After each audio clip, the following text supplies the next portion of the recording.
Mahimna Par. Now we recite Mahimna Par.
भस्मफणिना कपालं चेत्पीय तव वरद तन्त्रोपकरणं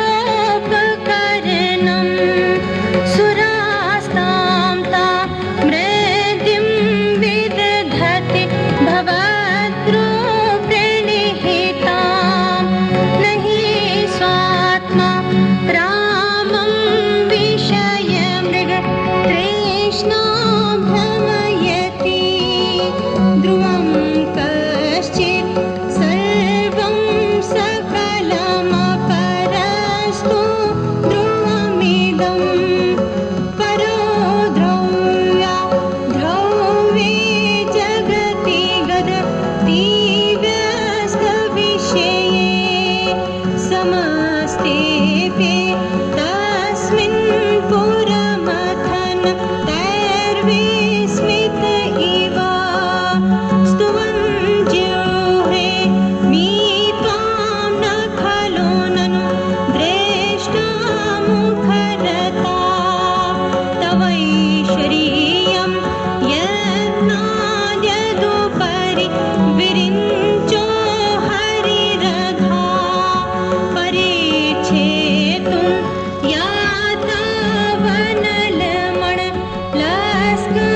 यातावनलमणलस्कन्दवपुषा ततो भक्ति श्रद्धाभरगुरु भ्रनद्यां गिरिशयत् स्वयं तस्थे ताभ्यां तव किमनुवृत्तिर्न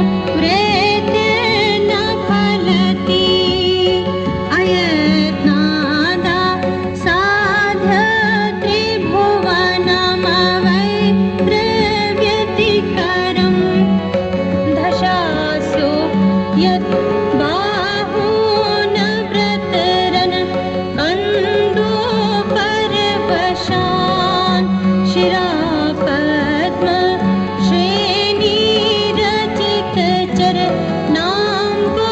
श्रेणीरचितचरणाम्बोरुहफले स्थिराया सद्भक्तिस्त्रिपुरहर विस्फूर्जितमिदम् अमुष्य तत् सेवा समधिगत सारं भुजवनं बलात् कैलासेऽपि त्वदधिवसतौ विक्रमयता अलभ्या पाताले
बेसको बर्बाद जगद्रक्षा यै त्वं नटसि ननु वामैव विभूता वियद्यापि तारागणगुणित फेनोद्गमरुचि प्रवाहो वा राम्या पृषतल भूदृष्टा शिरसि ते जगद्वीपाकारं जलधिवल यं तेन कृत्यमीत्यनेनैव नेयं व्रतमहिम दिव्यां तव वपु रथाक्षोणि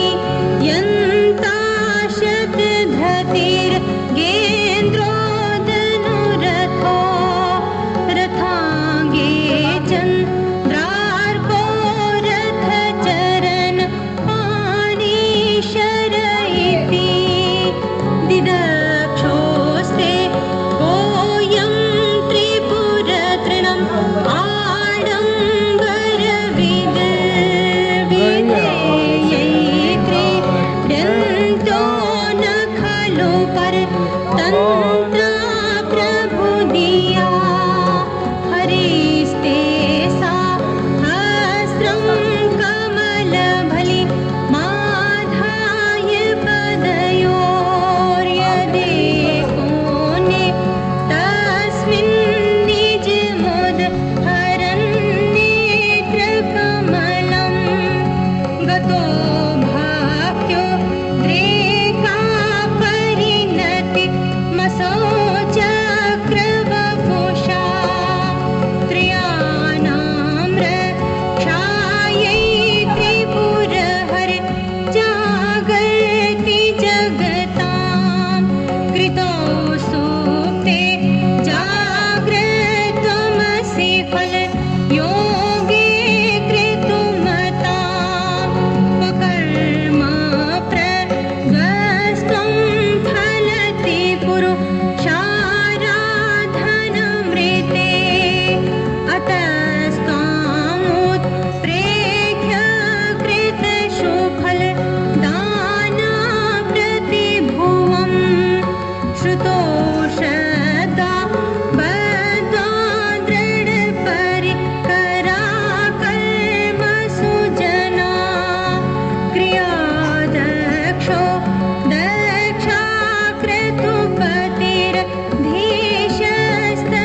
दक्षाक्रतुपतिर्धीशस्तनुभृतां ऋषीणामार्द्वेजं शरणद सदसासुरगणा क्रतुभ्रंश स्तत्वा क्रतुफल विधान व्यसनिनो ध्रुवं कर्तृ श्रद्धा विधुरमभिचाराय हि मखा प्रजा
शमशानेशा क्रीडा सुमृहर पिशाचा सहचराश्चिता भस्मा लेपास्त्रगपिनग रोटी परिकरा अमङ्गल्यं शीलं तव भवतु नामैवम् अखिलम् बोला बोला गोबर तथापि समृद्धॄणां वरद परमं मङ्गलमसि मना प्रेत्य चेते सविधमवधायात्मरुता प्रहर्षद्रो माना प्रमदसलि लोसञ्चितदृशा यदा लोक्याह्लादं हृदयेव निमज्जामृतमये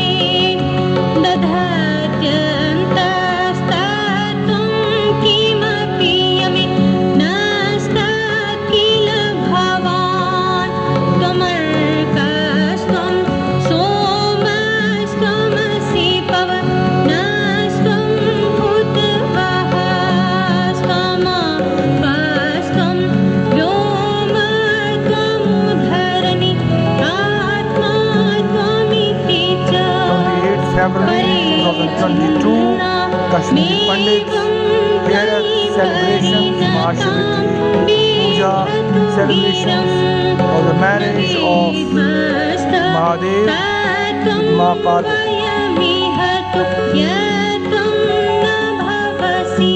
जय हो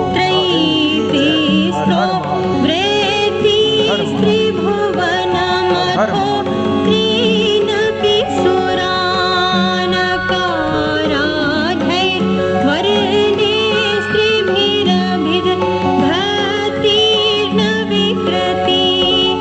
तुरीयं ते धाम ध्वनिभिरनु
So that was ultimate. That was ultimate Mahimna Par on this Mahashivratri. Heareth of Kashmiri Pandits on 28th